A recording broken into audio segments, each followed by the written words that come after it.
መሬት ላይ ያለውን ፋክት ይሄ ወረቀት ነጭ ነው ነጩን እንዴት ነው ጥቁር ብዬ መከራከር የምችለው እንዴት ነው ያለው አባቴ እኔ ሲያስተምረኝ አባዬ ወደም ያለሙ ጉደታ ገልገሌ በኩ ዶሪ ያረስ ያስቆጥረኝ ኢልማኮ አቲ ኦሮሞ ዳያለኝ ነው ምን ማለት ነው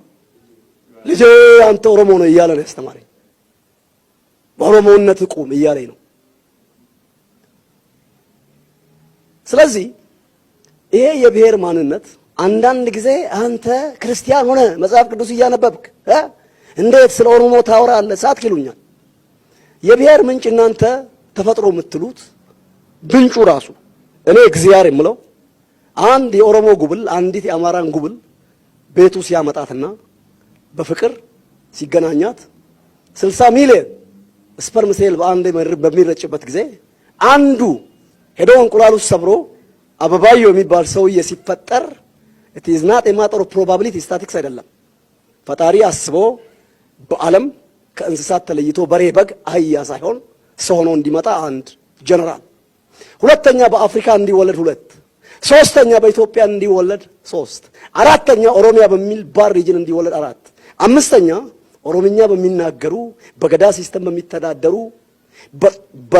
በፈረስ በጣም ተዋጊዎች ዎሪየር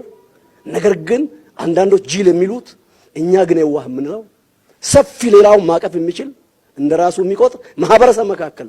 የተወለደው አበባየው ፈጣሪ አንደኛ ስለወሰነና እዚህ ደሃ ኢትዮጵያ ውስጥ እንዲወለድ ከኦሮሞ ማህበረሰብ እንዲወለድ ሌሎቹ በኮቴሽን ጋላ የሚሉት በዛ ኦሮሞ ካልቸር የሚባላል ረገዳ እንላለን ጉጂ የሚጨፍረው ማን ነው ቦረና የሚጨፍረው ሻው ሰላሌ የምንጨፍረው ሌላው እስክሳ ነው ይነቀንቃል እኛ ደግሞ እንታት እንላለን መገለጫ ስለሆነ ነው ብራዘር